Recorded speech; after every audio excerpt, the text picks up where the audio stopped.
Hello, we are a student and this is the student's t-distribution.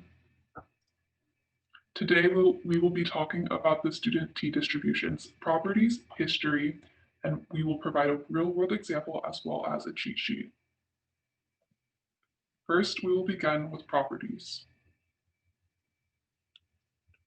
So to start off properties, the student's t-distribution is a continuous distribution. And if we let x be t-distributed with parameter nu, it's going to have the support of all the real numbers starting from minus infinity to infinity, and the parameter is a positive number. This parameter represents the degrees of freedom, which is basically just the number of people in the sample minus one. Um, the expected value of the distribution x is going to be 0 for any degrees of freedom larger than 1, otherwise it is undefined. And the variance is nu over nu minus 2 for any degrees of freedom larger than 2, otherwise it is undefined again. The skewness is 0 for any degrees of freedom larger than 3, and again, otherwise it's undefined. And the median and mode are both equal to 0. The PDF is the function that you can see right there. And one key property about the distribution is as the number of degrees of freedom increases, the t-distribution approaches a normal distribution with mean 0 and variance 1. Here on the graph, you can see the PDF and the CDF and how they vary according to the degrees of freedom. As the degrees of freedom increase, we can see that the PDF gets tighter and tighter and approaches the bell curve we're used to for the normal distribution, and the variance gets smaller and smaller, and it has an asymptote at 1, which is consistent with the normal distribution with mean 0 and variance 1.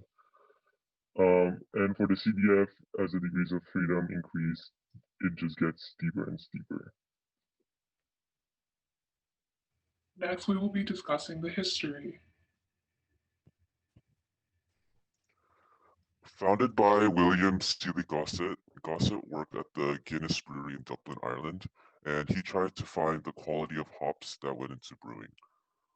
Guinness's primary focus was to increase the quantity and decrease the cost while maintaining the quality of beer.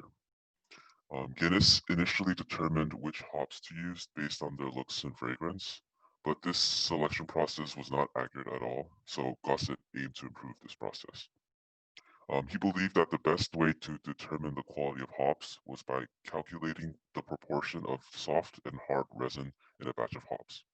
And at that time, a theory of making inferences from smaller samples didn't exist, and most of the methods for extrapolating a sample relied on the idea that you needed a larger sample size.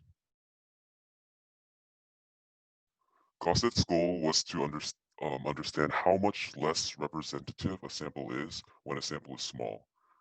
So in other words, what is the difference of error distribution between a sample of 10 compared to a sample of 1,000?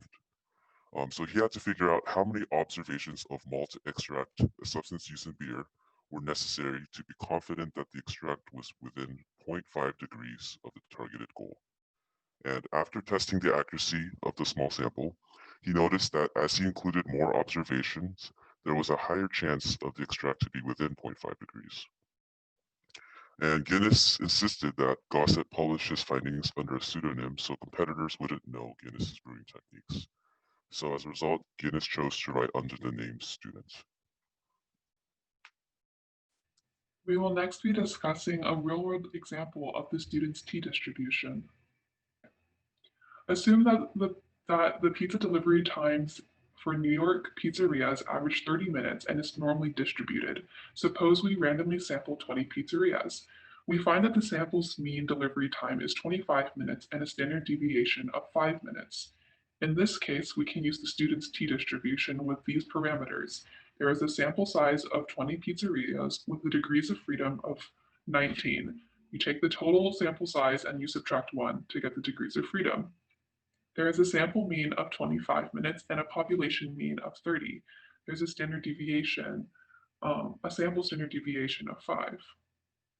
Um, Here are the PDFs for the pizzerias and the sampled pizzerias.